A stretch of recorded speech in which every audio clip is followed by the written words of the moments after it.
Watch him throw the ball, we gon' pick it off. You gon' let him hit the hole or you gon' cut it off. You gon' play through fourth and long or you gon' punt it off. Your defenders, heavy hitters, put your pads in. Don't be looking for the ref to throw no flags in. Keep the helmet on, keep your cleats tight. You the type to want to win by any means, right? You should look alive. This is Trap or Dive. Yes, sir. Welcome back to another episode of Trap or Dive Podcast. I'm your host of Trap or Dive Podcast, Mual and Mual. Why is this thing not switching? And here with the fellas, man. AJ's in the building. Dre's in the building. Before y'all get things going with our guest, Deatrich Wise, man, make sure you hit that like button. Make sure you hit the subscribe button on the YouTube side, man. We definitely appreciate that as always. Same thing on the audio side, man. If you are new to the Trap or Dive Podcast and you like the content, man, hit that follow button. Hit us with a rating and review if you can, man. It takes 10 seconds to do so, and it's free to show your support that way. AJ, Dre, what's up with it? How y'all feeling? Cool. Feeling good, man. Good, bro. It's hot. You know, wish we, Maul personally, wish we had this weather over the weekend. But, at the end of the day, amazing weekend. Once again, happy birthday to the Cowboy Killer himself, Santana Moss. Was able to have a great weekend with him and the rest of his fellas from Miami and locally. Clem Portis came out on Sunday to the little event we had. Tim Hightower was there, Rock Cartwright and other former Redskin alumni. So it was an amazing weekend overall. Even we had a special guest in the house from Trap or Dive. Let Maul tell it. Henny Maul pulled up on Saturday, not Sunday. He was confused. He was like, "Damn, was I there Sunday too?" I was though. That's why I called you. I was like, "When y'all gonna be there?" And you said, "We ain't even leave the house yet." I said, "Man, but it was an immaculate time." So I wish I had my Trap or Dive brothers with me. Dre would have had a ball. And Maul would have had a good time. But either way, man, just wanted to get out there. Happy birthday, and it's just a blessing to be here, and looking forward to the guests that we about to have on here in a little bit. Yeah, bro. I wish I could have joined you all this weekend, but man, life just be lifing. I be busy as a mug these days. It's hard to break away from some things, man. I wanted to come out Saturday bad though, but I just never got free that day. So good, man. Things happen, bro. Things happen. But all right, hey, let's not waste no further time. Like I said at the top of the show, we are going to have Deatrich Wise. So let's go ahead and bring him on now. Deatrich Wise Jr., edge setter, edge rusher, edge defender for the Washington Commanders. Let's bring him in right now. And let's see. Why is this on? says he's in here. What does it look like on y'all screen? I mean, we see him. He okay. All right, so he just put up his hands like he about to palm a basketball. Okay, cool. So I guess it's my stream side. So all right, we good, and I ain't gonna trip about that. Dietrich, what's going on, player? How you feeling? Man, feeling great, man. How you guys doing? Doing great, man. Hey, we good, man. It's good to good. finally chop it up with you, bro, and talk some ball. I know, obviously, this is your first time with the Commanders, but you're not unfamiliar with the area. In the offseason, like when you were making your decision to come to Washington, I know they had the 12-5 season, but they also went as far. They was a game away from the Super Bowl. Like, what kind of drew you to Washington when you were making your decision to come here? Well, I would say that the top two things was the atmosphere that I heard around the building and how they took care of their players, how the whole team is ran, and then all the good things I heard from Dan Quinn and the coaching staff. Those are the top two things. My brother played here, I want to say a couple years ago, so he always would let me know how the fan base is and the city is. And then I have two friends who played on the team prior to. So when I got the call, I was like, this is a no-brainer. Great head coach, great organization. They're doing well. I would love to join the team. So that's what it was. Okay, so, I mean, my question for you, because I've actually represented a client in the past that played under Belichick and, the New England way and how stern it is and whatever the case is. I mean, you were fortunate and blessed enough to be a part of a Super Bowl champion winning team. Even though it's been a couple months since you signed with the Washington Commanders, how do you feel about Dan Quinn and his presence and how he's going about implementing the culture to the new guys that are coming in for the second year, along with, your current teammates that you have now and also Adam Peters? Because I just know that is a bit different from going from Belichick, and I guess you also went through having I remember Gerard Mayo, and now being with Dan Quinn. Like, what's your personal take in the couple months that you experienced so far? So far, with AP bringing some great players in, Dan Quinn's doing a great job of setting the standard, setting the tone every single day. We have high energy meetings. He lets everybody know what the tempo is going to be today, what the standard is today, which is pretty much the same every day. Full of detail oriented, focused practices, and going out there practicing the way you want to play. Well, that's high energy, flying around to the ball, making plays, and brotherhood. So he's doing it, and it's different in the sense of the approach, but the end result is usually the same. And Dietrich, it's wild that you mentioned about your brother being here and how he kind of sold you on the fan base. It's crazy because at that point in time, that was probably the worst or the lowest this fan base had ever been. So you actually catching us at a good time, man. Like, you're going to be able to tell your brother some even better stories that he told you. For sure. But what I wanted to kind of ask you about, because you played your whole career in New England, right? I did.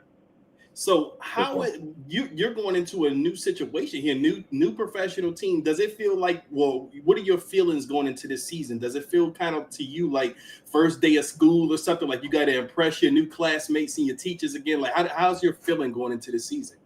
A little bit. I forgot who said it in the song, but I feel like the rookie and the vet at the same time. And when I find out who's singing that, I'll say it. But long story short, that's how I feel. It sounds like some Drake. Trying to figure. It sounds like some Drake might say. Say again. I said it sounded like something Drake might say. It probably was. Probably was. But learning the teammates, learning how everything is ran, that's kind of what it is, like a new school type of energy. So I'm the new guy on the block. I'm with some other guys there, learning how learning my teammates, getting to know them, hanging out with them, and it's pretty cool, man. Those be some really pretty cool guys. All right. Hey, so yeah. I don't want to sound like I'm boxing you in as a player, because I'm definitely not. But I feel like your biggest strengths is like your football IQ / discipline, like your play strength and like your arm length. And like you do like an excellent job against the run, right? But like from a run fit versus pass strength standpoint, like what do you feel like is your best traits or trait as a defender? Really is I do those two things very well. Stopping the run and also getting after the passer. I have long arms. I'm very powerful, so I would say I'm a very powerful player who can use that power in both the run game and the pass game, and I'm able to play up and down the line of scrimmage. Is there like a certain, because like you played all across the line, like you were, if I remember right, I saw you as close as a one tech before. I have done that before too. Yeah. Like where do you feel like sometimes, all right, maybe it depends on the opponent, right? But like where do you feel like you best serve, like you can really eat on the line? Like what position or what technique are you? Or do you feel like you? Usually it'll be 3 technique to 6 to 9 technique. Okay. Can you see me? It went black for a second on my side. Yeah, I don't know what happened. You back? You back good now? I'm back. Yeah, I'm back. But yeah, I'll say 6 technique, 6 to 9 technique, and 3 technique are the 2 areas that I played the most in both run and pass. So just one more thing, fellas. Y'all got the floor. But from a fan question, since we're talking about that side, somebody had asked a question on Twitter that I thought was pretty good. But they say, how do you balance aggressively pursuing a sack while maintaining your gap discipline versus the run? How do you kind of maintain that balance? How do I? Like, you know how, I mean, so typically there's kind of like an approach, right? Like sometimes like coordinators or defenses say like your first mode is to rush the passer, or maybe it's to set the, like, how do you kind of maintain that mental acuity to like, I need to go get the quarterback, or maybe I need to make sure I stay disciplined in the run defense, or maybe like in a run situation. Yeah. Okay. So pretty much when the ball is snapped within the first 2 seconds, you know if it's run or pass. So you are based on what the guy gives you in front of you and what the offensive line is doing. You know what the play is. So your progression, you have to have progressions from ball snap to your first key to quarterback or running back, wherever the ball is. So you play through your gap. Let's say you're a 3 technique, whatever the case is, and the guy's coming to you. If he's coming to you with high pads and he's passive, like coming to you, but more so in the backpedal sense, then it's pass, and you got to rush the passer through your gap and have gap discipline. If he's coming towards you and his head's down and shoulders down, he's trying to like run you over, then that's obviously run, and you play what you get. Yeah, so I want to ask you, because I'm pretty sure you guys have had several of these matchups, but you know he's a new kid on the block to the team, just like yourself, Lermy Tunsil. What is your take on Lermy as a left tackle, one of the premier guys in the league, and probably somebody that you've went against several times in your, I want to say you've been in the league for 7 years, right? So in my opinion, Larry Tunsil is one of the best offensive tackles in the league. So when he got signed to the team, I already know that their focus was more protection, and you don't have to worry about him when you go on the field, because he's able to shut down the whole left side of the defense. Who's ever over there, you can pimp him up, run him past, get him out of the way. I played against him a few times, and we've had our battles. But in my opinion, he's one of the best. So one of my last questions, real quick, Dre. Mm-hmm. Now coming into this fold with DQ and Adam Peters, how did they approach you in acquiring you? And so far in these meetings with Daryl Tapp and Ryan Kerrigan, how, like, are you tabbed to be the starter? Are you in competition, or is it a rotation of the front four that we're looking forward to this year? Or what can you say publicly that may not get you in any trouble in regards of that, like, front four and how it's going to look? Well, really, it's April now. Now it's May, going on to June. It's June now. My bad. I've been to football. Yeah, Look, a lot we going gotta catch on. up. It's May it's moved so fast, it's didn't it? June. May moved It fast went as hell, didn't fast. it? Yes, it did. We got mini camp next week. Exactly. So really, we're all in the rotation to keep it short. We're in June. It's not really like 1 or 2s. It's more so kind of like we throwing everybody in there. Everybody's getting reps against everybody. It's kind of like a mix and mingle. So everybody's playing with everybody right now. Just getting the reps, learning the plays, learning the teammates, how everybody plays, so you can play with everybody. And that's kind of like how they're running everything. Everybody's being thrown in different spots, seeing what everybody can do. And this is just a big, huge evaluation period. At the same time, understanding how this defense and team is ran. Hey, and my last question is actually more of a personal thing, because while we were doing our show notes, I noticed something. I said, "Oh, he's vegan. Are you vegan?" Yes, I am. Okay, so I was vegan for a few years, but then I stopped because I wanted some Popeyes one day, and that's the story. If you don't stop lying, you was vegan for a couple hours, or it was 2 years. I was vegan for 2 years, and then Popeyes was calling me. You know, what I'm Cat. I call. It must have been a chicken sandwich. I call Cat. Chicken sandwich. Yeah. But was it doing COVID that made you break? It was during COVID. That's the only reason I've done it. You know, I was doing well until that happened. My mind started getting stir crazy. Popeyes called me, and that was the end of the story. But no, so I understand that you are a part owner of a vegetarian vegan restaurant. Talk about that experience and what made you become vegan. Yeah, so really it was just going through college, getting banged up every now and then, wanted to change my diet up. One thing led to another, got to the league, was still eating like chicken and fish, and then around like 2018 ended up just going vegan, and had a pretty good year. Ended up doing really well that year. We won a Super Bowl, so I realized I could do this. I could make it work, and I've been vegan ever since. So and, the Super Bowl was a sticking point. You know, I played well in the Super Bowl time. So you know, I've been doing this for. I want to say I started in October of that year. So from October to February, I've been vegan. I said, you know what, this is working. So, and I feel good, and I felt good ever since. Man, well, you might have inspired me to go back. Dre, I need a win. Funny about athletes and these superstitions, man. Hey, do what works, man. If it's that's a hell of a superstition. I don't know. I gotta have my chicken. I gotta have my lamb chops and stuff. But hey, you got that ring. Yep. I did. Yeah.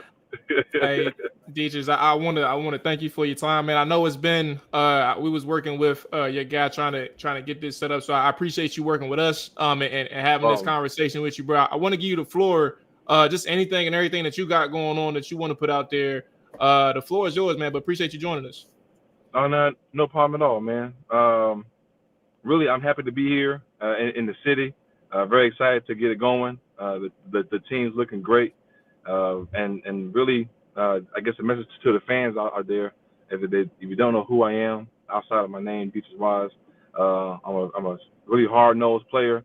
Will be out there every single day if I can, putting on the maroon and gold and just go out there and ball and make burgundy, plays. Baby. Burgundy. Yeah, we don't want to jump Jordan. Give me that grace. We don't want to jump Jordan. Hey, Burgundy. My fault. Burgundy and gold. I do apologize about that, but Burgundy and gold, and I go out there and ball and make plays, man. That's really what I came in here to do. Help the team get more W's. So that's me. Hey, man, I think something I would like to present for us on behalf of the Trap or Dive team, man.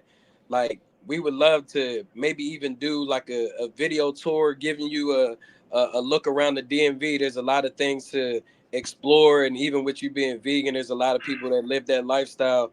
You know, I know it's night and day from being in New England and Rhode Island area to now being a DMV. It's more multicultural, but there's so many different layers with it being a tri-state. So yeah, we'd be open to showing you around, and even we'll be at training camp probably, so we'll be able to link up with you as well and coordinate with your team. But yeah, definitely get you acclimated with the Burgundy and Gold fans. They're die hard and serious about their football. and especially coming off that 12-5 record and being one game away from the Super Bowl, it's green light. So they're ready to support you in whatever you came here at the perfect time, bro. Yes, sir. Came here at the perfect Most time. definitely. Indeed. Most definitely. Yeah, the team's great, man. I love the energy here, so I just want to be able to add to it. And I'm open for that. So if you ever want to have that tour around the city or whatever case is, just let me know how it looks like when you want to do it, and we can see if it works for us. Yes, sir. Sure. Say less. We'll get in touch, big dog. Yeah, hey, but be safe, bro. Sure. Enjoy your week, all that good stuff, man. We'll holler at you. Definitely. Hey, man, appreciate you. All right, now. You have a good one, man. Yeah, you too, Yes, bro. Sir, you too. There is Dietrich Wise, my new commander, and set a tone setter for the that defensive line, man. Fellas, a good conversation. I'm struggling. I ain't gonna lie to you, bro. I don't know if y'all aren't dealing with it. It's only me and a couple other people, but I've never gotten like sick before. Like I don't know if y'all had like sore throats or like like it's pause.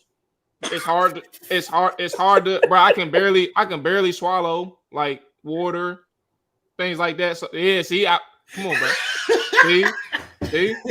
see, like, and I feel like my neck man, you gotta get some chloroseptic. What is that? You buy it from the store, you open up your mouth and spray it in the back of your tonsils. And drink some tea, bro. And drink some tea, cough drops, like, yeah. If you get the chloroseptic, it'll numb your throat for like at least a little bit, like a couple hours or so. But just like drink tea and stuff like that. So Mo, you never had COVID? Wow, I had COVID. Wow. And this jump popped out of nowhere because like it was actually, I noticed it heavy yesterday, and Sunday was kind of the only thing where I did something different. I went to Naria and then I went to Ben & Jerry's. I had non-dairy, but I went to Ben & Jerry's, and I have been to Ben & Jerry's since I was like fucking 14 years old. So I think it's that. Oh, that's cute. Shut up, bro. He would have got a Sunday after his little brunch. Shut up, bro. An ice cream date, you know what I'm saying? He might have ice cream. but nah, like just do that. But I feel you. I think it's the weather change. Like even I was supposed to catch a flight later on tonight. I was like, nah, bro. I don't feel the best. I don't want to be on vacation in a sense trying to relax, and my nose is stuffy. My allergies been killing me. Throat been kind of feeling funny, so I just been taking I've been taking some tea, like drinking some tea or whatever, so that'll help.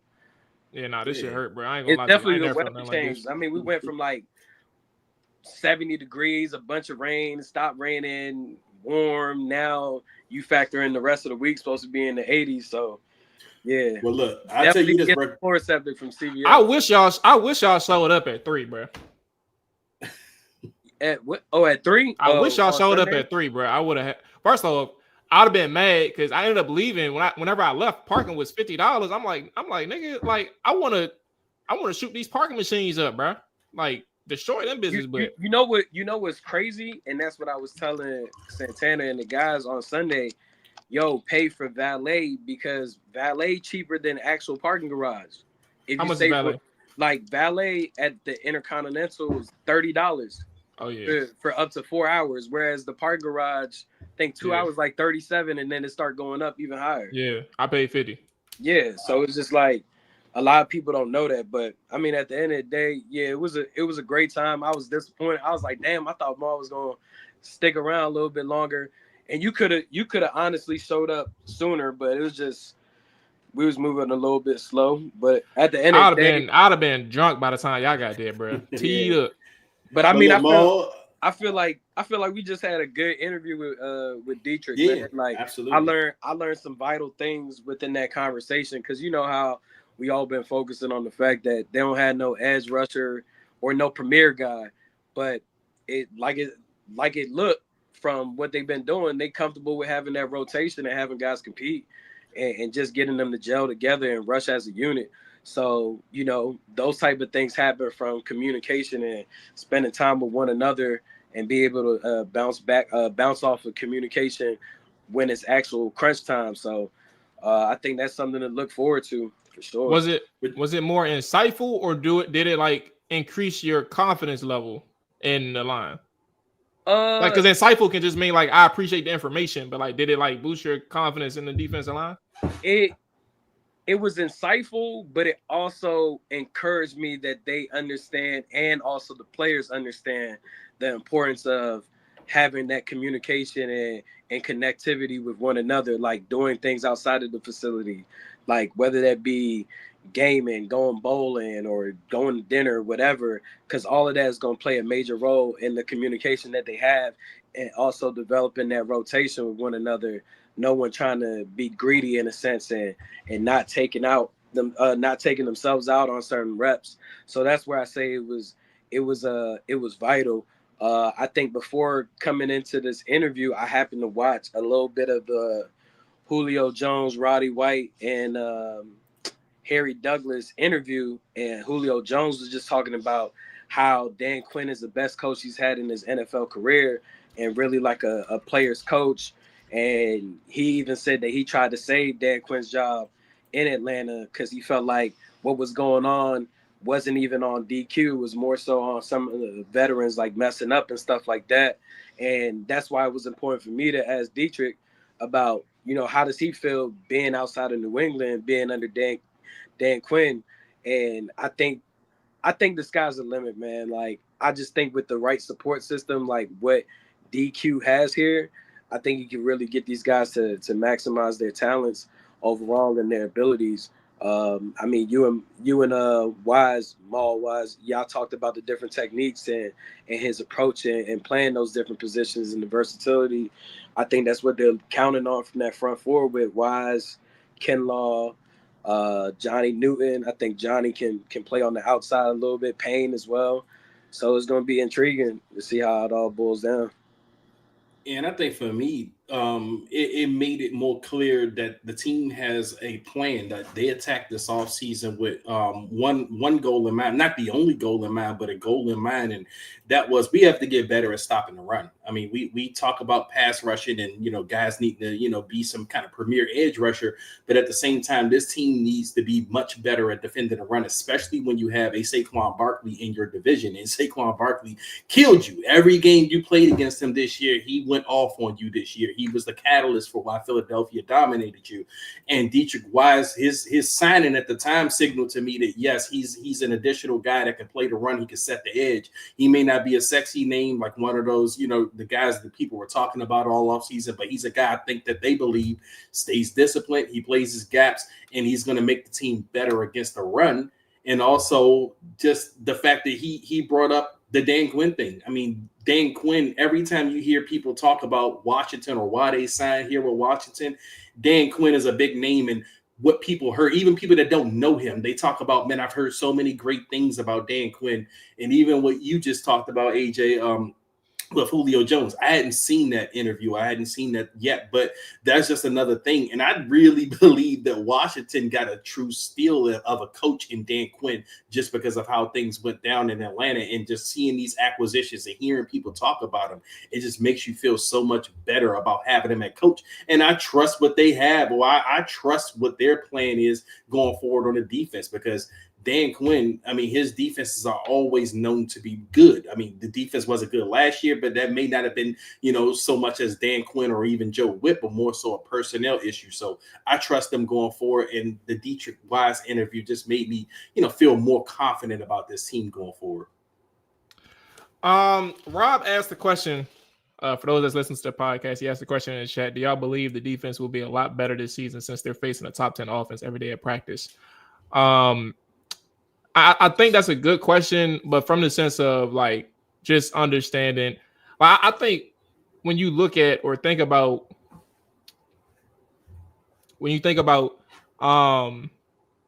like prior years, there's conversations in training camp when you try to figure out why the defense is like lights out in practice, right?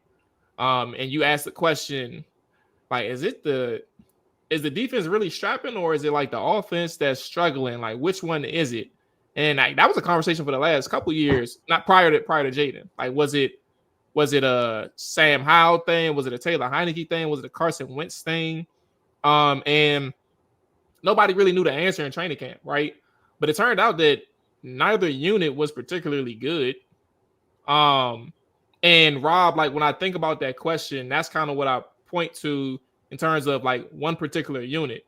I think that like if a top 10 offense is facing against a particular defense, sure, like the only thing that you can really do in this aspect is learn your offense a little bit better. Like from a defensive side, like you learn your offense, you know your players, you know who you're going up against, you know what they like to do because they're going to run it in practice.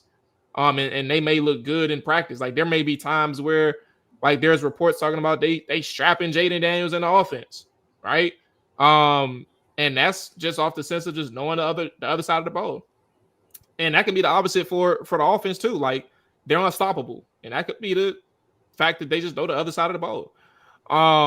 And so Rob, like when I think about that question, my answer is it's not about who they're going up against in practice. They have to show consistency every single week because every opponent will bring a different problem. They may have similar problems throughout the season, but like every offensive unit is going to have different challenges, whether it's from the quarterback position, wide receiver 1, tight end 1. Like we got Brock Bowers in week 3.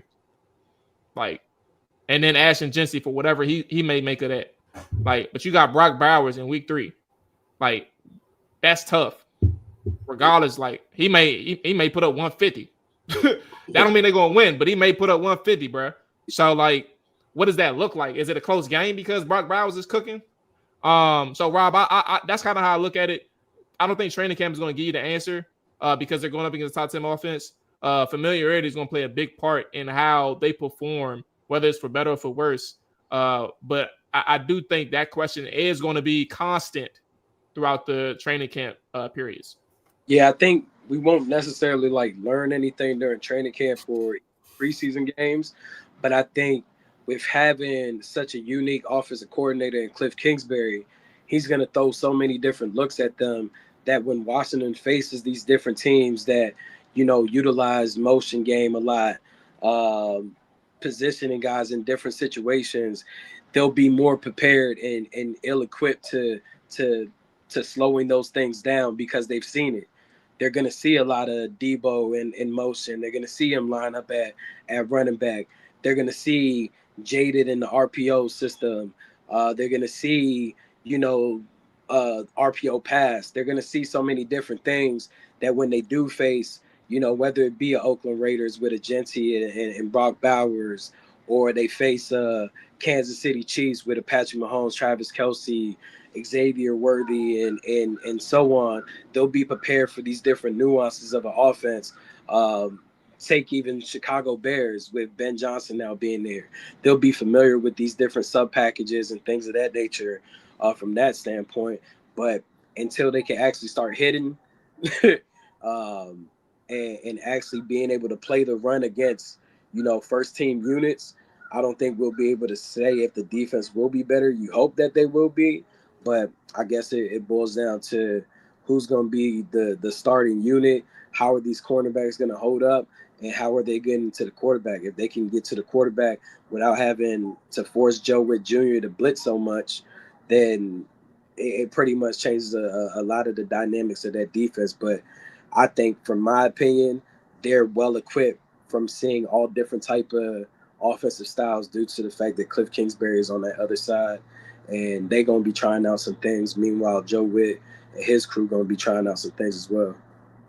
I'll just say I'll be disappointed if they aren't prepared or equipped to face teams with a similar QB that has the dynamic that Jaden brings to the game. And when I mention that, I mean the run pass option, you know, the quarterback that can do either, you know, whether he can pass or he's going to beat you with his legs. I feel like this defense going against a Jaden every day in training camp and in practice every day, they should be more equipped to deal with those type of quarterbacks, because those were the quarterbacks that really killed us in the past. Like before Jaden and them got here, whenever we played against a quarterback that had any threat of a run, that was like the kryptonite to our defenses. So I feel like from that standpoint, going against that type of quarterback every day in practice, you should be equipped to face those type of QBs when you do face them on the schedule. Like you see that all the time.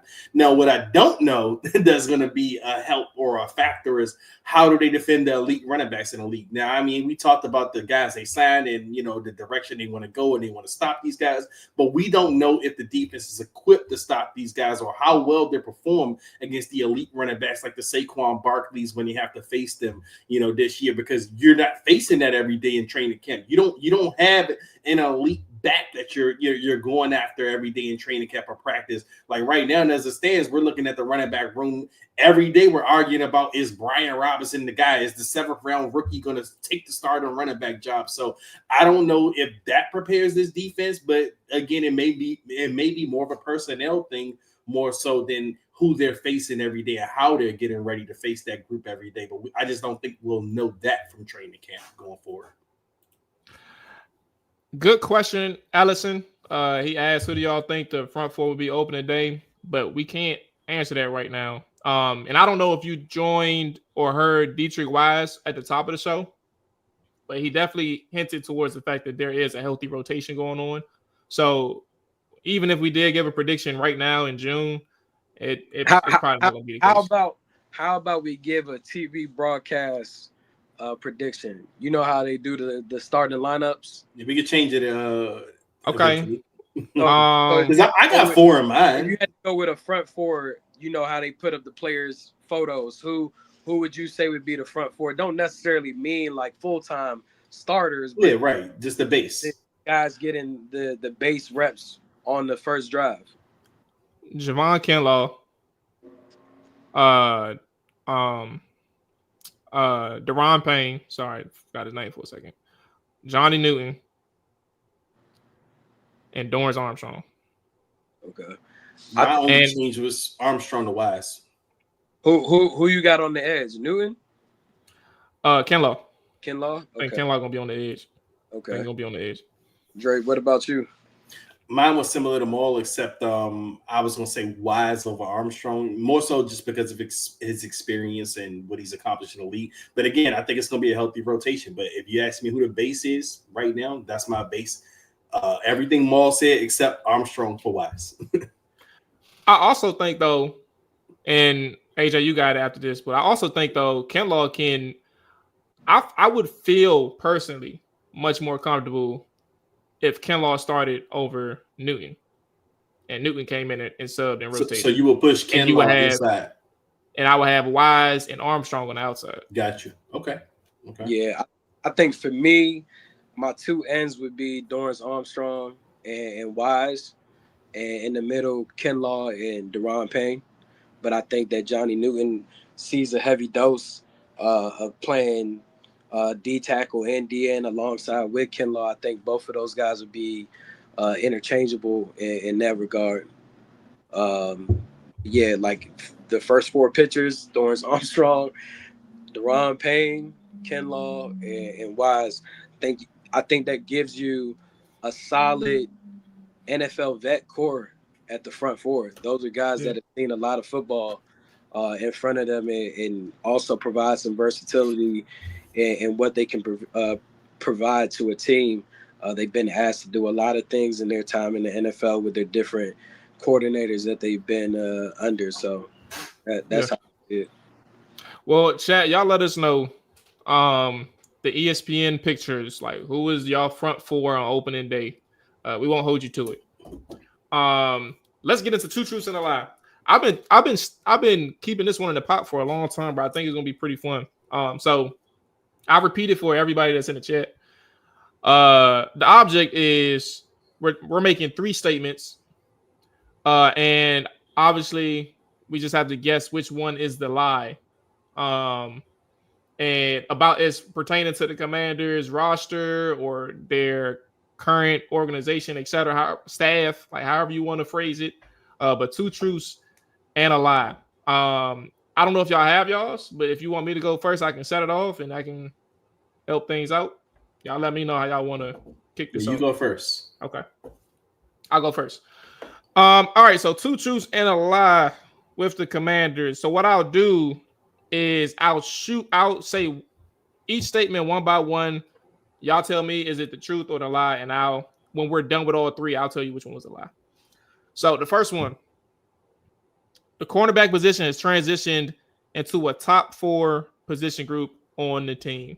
Is that the truth or the lie? That's the truth. Yeah, Trey? I would go true as well. Okay. Terry and Debo will combine for over 2,000 all-purpose yards this season. Is that the truth or the lie? Truth. True. Okay. The Commanders' offense has done enough this offseason to carry the team if need be. Is that the truth or the lie? So one of these are a lie. Say that Truth. So I guess because I don't want to box you in. So I guess what I should have did, I should have went through all 3 and y'all can guess the lie as opposed to going one by one. Right. So y'all then I ain't gonna choice to say lie. No, you can change your answer. Okay. All right. Well, I'm gonna change my first answer. The cornerback room is a lie, and I'm gonna go truth for that too. Corner, CB. Oh, corner. Yeah. Oh, cornerback. Cornerback, yeah. Oh yeah, that's a lie. My bad. I thought you said quarterback. Okay, so both y'all say cornerback. Yeah, okay. Cornerback is the lie. So my lie is Terry and Debo will combine for over 2,000 all-purpose yards this season. Okay. I'll go there and then I'll backtrack to the other 2. I like the more like I told y'all, I love what I saw from Debo in 2024. Like I don't know where people saying he fell off. Like I think that he is an explosive player still. The age doesn't bother me. I still think that like the way he is utilized from a run after catch standpoint, his contact balance, all that stuff, like the technical aspects of his game and the physicality, I think is there. And I think he's going to produce here as well. But I don't know, or I don't see 2,000 all-purpose, especially from at a person like Terry, who, you know, he barely scratches over the 1,000 yards, and he's not necessarily utilized as a runner. So, like, I think that he'll probably get you like 11 or 12 again. Well, I can't even say again. He got over 1,000 this time. He may get you 11, may get you 12, but I don't see like 1,000 in terms of Debo's effectiveness. I can see like that's like 8 or 9. And like, so we're talking about just under 2,000. And I also think like when you think about the history for Washington, last time a Washington Commanders/Redskins team got over 2,000 was in 2016 with Pierre and Djax. So it's been a long time since that has happened. And then all-purpose, you had to go back to the 90s. I forgot who it was, but so maybe history can come back around, but I think that's the least likely thing to happen. I like what the cornerback group or the team has done with the cornerback position, getting a mix of veterans, getting a mix of like the younger guys as well, and influx or putting them in the mix. I actually meant to ask Dietrich about Jonathan Jones because like that was his former teammate in New England. But I think about him and I'm like, I know he's a competitor. So like I'm 99% sure he's coming here to compete for a starting role. So like if it doesn't work out here in Washington, does he get cut or does he stay as a reserve? Now, that's a decision that Washington's going to have to make. It's not a prediction I'm making right now. But I think for Jonathan Jones and like the depth that he provides and the starting potential that he can have, what is that going to look like with Trey Amos around, Sanders still? Like I know they want to put him back inside, but like the board that they have to kind of what's the word to make their own, you know, their own stuff in the kitchen. Like they can cook something up. They got the pieces to do it, and I think they got the talent to do it. And obviously, Marshawn being the biggest wild card, given his injury, but also his performance when he was on the field, that kind of scared a lot of people. And the offense says for itself. Come on, I mean, you bolstered up the offensive line. Jaden Daniels is coming back, and right now he's fully, you know, immersed into Cliff Kingsbury's offense. And I think year 2 in the Cliff Kingsbury offense can only make him better. But also, like, the people who think that he can have a down year, like, I don't know I haven't seen a hint of him like even slacking in any portion, like whether it's a mistake that he made on social media, whether it's a report or a rumor. He's out the way. And I think for him and for this offense, as long as he's like headstrong and committed in terms of getting better, I think that's a leader that you need for any offense who's bringing most of his core back. And I think Washington is very much capable of carrying the defense if they have to. I don't know what that look like points per game standpoint, but they can carry. And I think they're strong enough to do so. So that's why I say that the Debo Terry thing might be. It's ironic though, but yeah. I think just to add on to the Jaden like sophomore slump, I think that's just media. They just want that. They want someone to get fans to and fall down, and people and fans also just scared. But there's nothing on film that says this is going to be a slump. And you added more talent, and you added more protection. I mean, he did what he did with Alameda Kids, Noah Brown, Jamison Crowder, Zach Ertz, Brian Robinson, Austin Eckler, John Bates, Jeremy McNichols. He did that with those guys. Now you throw in a Debo Samuel, a Jalen Lane, Ertz in the system again, Cliff under the system, having his system ran for the second time, Jaden under the system for the second time, being able to expand the playbook, and a new left tackle that's one of the best in the league, and a young guy that's going to probably be the starting right tackle, along with some other changes of athleticism added to the offensive line. How could he have a slump? Nothing indicates that that's the fact. I guess they even want to call C.J. Stroud's season a slump, but they made the playoffs, and he had a vanilla offensive scheme. So yeah, I mean, but I guess just to get to the two truths and one lie for me, I'll name all three of them, and I guess we just go from there. The first one would be Mikey Sandistro will play slot corner the entire season. Debo Samuel will lead this team in receiving yards. And the next one will be I already know number 2 is true because that you fully that's I'm about to say it's a lot of me, but I feel like it's a truth to AJ. So the next one will be Brandon Coleman will be the starting left guard or right tackle week 1. Like I said, a lot of me is Debo leading the team in receiving, but I feel like you don't think that. Like that's probably a truth to you. Yeah, that's a truth for AJ. Your first one was what again? Mikey Sandistro will play nickel. Oh yeah, that's the lie. I say Mikey Sanders still for you is the lie. Yeah, I mean, I'm sticking with mine, even though I already know I'm wrong, but I'm sticking with it. So Dre, you're saying that you think the lie is the Debo Samuel one? Yeah, I think the lie is Debo being the leading receiver this year. Yes. Okay. And you're saying that the lie is Mikey playing slot the entire season? Yeah. Yeah, I think Mikey's gonna be slot the entire season. Okay, so it's Brandon Coleman. Yeah, I think they're still unsure what to do with. I said left guard or right tackle. I think he might even be the right guard, bro. I really don't know.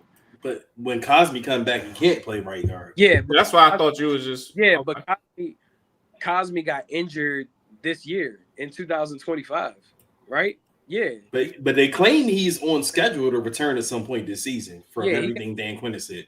In the Lions playoff game. So by the time he returns, it's damn near December. So, I don't know. Wait, what's it like? Might be. I think they said October. To be from what I've heard, they say it could be October. I mean, we'll see on that. So I guess when I say that, I'm just talking about like week 1. We know Cosme won for sure. So you think he's a backup? I think that Brandon Coleman. I don't think he's a backup. I don't think a part of me feels like he might not be the left guard and he might not be the right tackle. he might end up being the right guard instead of the left guard. But my question is, if you put him at right guard and then Sam Cosmi comes back, he's ready to play, then what? What do you do with Brandon Coleman? And you bump him to left guard, I guess. Well, why not play him there all season Alex, if that's what you feel like that's what he's going to be? So then who plays right guard? I think what they'll end up doing is they'll start Coleman at left guard and move any competition for the remaining starting spot at right guard and right tackle. Because they say, I want to say in one of the pressers, either AP or Dan Quinn pretty much say, like, left tackle is all figured out. Everything else is open. I mean, of course, except for center. We know Beata's going to be the center, but everything else is open.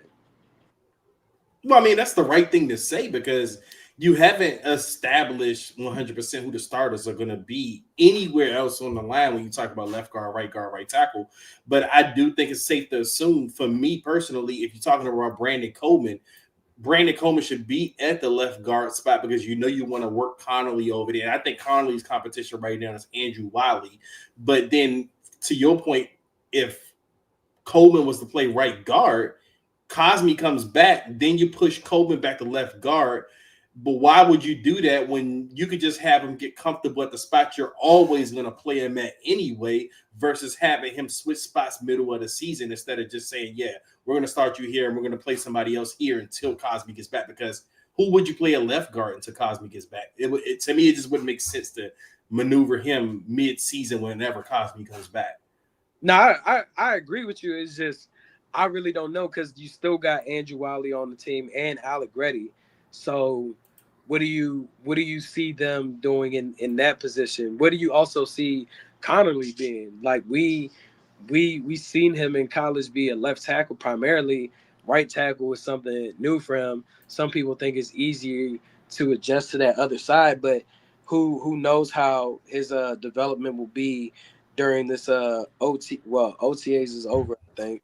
One more and then mini camp is I think next week. The mini camp is next week. So that's where I think is a bit interesting. That kind of made it my lie because I just don't really know definitively. I can't sit here and say definitively that I know what the starting offensive line is going to be. Okay. All right, Dre, where you at? What's your two truths and a lie? All right. First, Jaden Daniels will be either a first or second team All-Pro this year. Second one, Jalen Lane will be the starting slot receiver day one. Trey Amos will be the best corner Washington has this year. AJ go first. I got Trey Amos as a lie. Yeah, I agree with everything. That was hate. It wasn't. I just think that Marshawn Lattimore he's gonna bounce back and have a great season. Let me ask a question. While we still on Dre's two truths and a lie, but AJ, like, what makes you so confident that Marshawn is going to bounce back? Because I feel like he's a technician. Like at the end of the day, what they're going to be asking out of these corners playing press man, that's something that he strives with. And I think just getting acclimated with this scheme and his teammates for a full year, and not having to worry about things lingering over your head about possibly getting traded, then actually getting traded, and also to be able to focus on your recovery with your medical staff. We had what's his name, Matt. He used to cover the Redskins, but now Matt Parrish. We had him on here, and then like even inside information that I know in regards to the Saints getting the best type of care rehab wise. I just think that he's gonna have a much better season because I feel like he's a technician at the position for exactly what they want playing press man.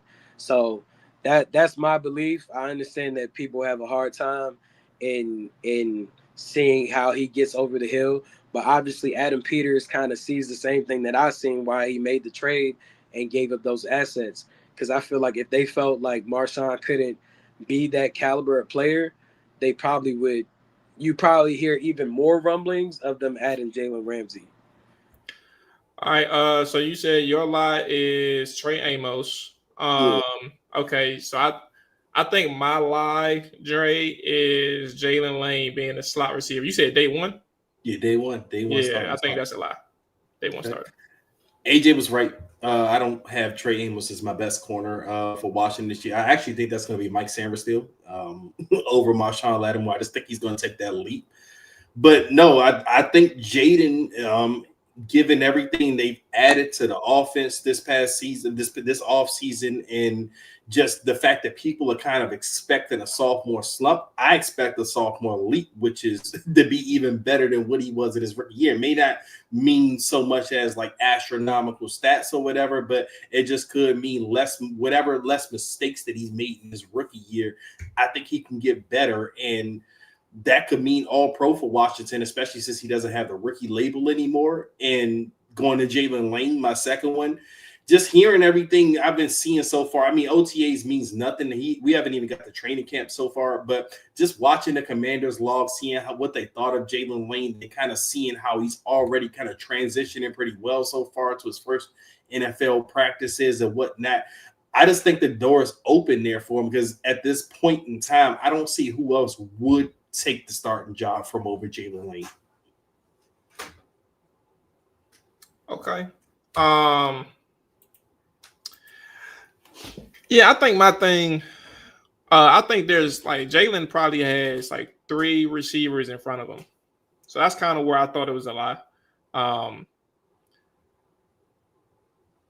Who are the 3? Well, I think, are you saying Gallup is part of that 3? Debo, as far as like being an outside. Well, I had Debo as a boundary guy. So like drive on the outside and Debo can play the slot. Yeah, so like I think but what I'm saying is, in terms of like day one starter, right? I think it may take some time, because like Jalen, I also think he's a little raw as a route runner, and as a slot man, you gotta be able to dice these up, bro. You gotta know what you're doing out there, jump, bro.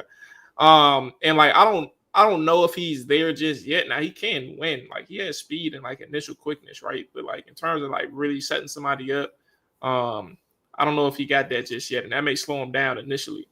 But then I think about the competition he has, right? Debo, I wouldn't necessarily think Noah is like a slot man, but he can play in the slot. So you kind of get what I'm saying. KJ Osborne, I don't know about Michael Gallup. And then obviously Trey, what's your boy name? I was about to say Trey Quinn. Oh my God. McCaffrey, Luke McCaffrey. Luke McCaffrey, bro. So he has competition there. And I don't necessarily think that it's steep competition. I just think that he has bodies in front of him, and that's going to be a lot for him as a rookie. Like, he was a 4th round pick. Like, if he was a 2nd or a 1st, and like he had a better resume coming out of college, you may have somebody who I can sit here and confidently say he's a little bit better, but I think he has a lot more to work on right now. And that's where I think the lie was initially. I didn't have a true opinion on Trey Amos. Actually, like I said, that's why I thought you were telling the truth with that one. And I do think it's interesting with Jaden Daniels. So you think like he's about to, all pro type of year, like we're talking about your ceiling in terms of your record. If you're talking about all pro type of season, we're not thinking about the floor in terms of the record. Yeah, I mean, I think if Jaden Daniels can take an extra step from what he did last year, and like I said, it won't be a huge step because the step last year, the initial step was big enough. But I think if he cuts down whatever those little mistakes that he had in his rookie year, especially some of those early on, like the Tampa Bay game early on in the season last year, even with the Dallas games where he couldn't perform that well, like he's going to, I think if he's better this year, especially when you're playing against a better schedule, and if you can come out on top most of those games, he's an all-pro. That's an all-pro type of level. But we got to answer we got to update one of our listeners, Isaac. I hope I'm saying that right. Zacchaeus is in Chicago now. He's in Chicago now, so he joined the Ops, bro. Yeah, he's with the Ops with Caleb Williams and that crew up there, so he can't start day one. Hey, Maul, you got me dying laughing at the Sean Jackson. They don't like. Come on, Marcus. Them boys don't play nothing alike at all. Come on, Marcus. I mean, his athletic profile is more Devin Hester. From if you look at some of those athletic comparisons, testings, he's more in that little athletic range. So not Deshaun Jackson. I think Lane could have had a better collegiate season if the quarterback play in VTech was a better offense. But I mean, I think that he can be a contributor to this team. I think the one thing that, even next week going into minicamp that you are interested in and training camp is going to be Michael Gallup. Michael Gallup was solid before his torn ACL on the outside. Of course, he had a situation with that and then stepped away from the game. But if he can show something of what he was able to do in Dallas as a number 2, that could be a huge addition for this offense. I mean, Michael, I think he's either 29 or 30. So it's not like he's an old-ass dude. He still should have some ability, but we haven't seen much of that. So you just never really know what's going to happen there. They obviously brought KJ back for a reason. They like him. I think Jalen Lane can be a contributor for sure. Now, slot-wise, I probably see Debo getting a bit more of that burn there, but Debo can also play on the outside. So it's going to be interesting for sure. I think the development in the wide receiver room is what can Michael Gallup do, because Michael Gallup is like at least 6 feet, 6'1". So if he can be a contributor and show what he could do, that'd be legit. But please, never, ever, ever, ever, ever say that Jalen Lane reminds you of Deshaun Jackson. Hey, I'm with you on Gallup though. Like, I'm just genuinely curious about what he can bring to the table. That's a contested catch guy. He can stretch the field. Don't necessarily create much separation, but like you can trust him in those one-on-ones. So I'm right there with you. Okay. Everybody in the chat, man, hit that like button, hit that subscribe button if you haven't done so already. Appreciate some of the new faces in here. Or if you're kind of here and there, what do they call them guys? I forgot the name. I don't even know. I forgot the name they call them. Like from the streaming world. But nah, we appreciate y'all watching and listening, all that good stuff. What am I missing? All 32 will be back tomorrow. And then we will be back. Heads up, early heads up. What's up, Plumber? We will have one more show next week, Commander side and all 32. And then we are taking our summer break, gearing up for, or just taking a break, decompressing before training camp starts. We'll have recorded interviews here and there, right? So like we're not gone, but like whenever we get our recorded interviews with some guests, that'll be up as well. But in terms of live streams weekly, we're going to dead that until training camp comes back around after next week. Season finale next week, fellas. Yeah, mid-season. Yes. But y'all take it easy. Tuesday. Again, all 32 on tomorrow. Enjoy y'all day, enjoy y'all evening, all that good stuff. Peace.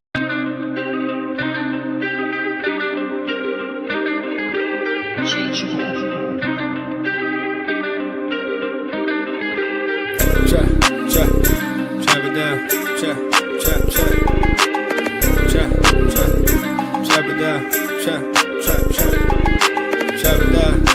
down. Chop it down. You gon' chop it down. Chop it down. You gon' chop it down. Damn, set. Watch him throw the ball. We gon' pick it off. You gon' let him hit the hole or you gon' cut it off. You gon' play through 4th and long or you gon' punt it off. Your defenders heavy hitters, put your pads in. Don't be looking for the ref to throw no flags in. Keep the helmet on, keep the cleats tight. You the type to want to win by any means, right? You should look alive. This is Trap or Dive.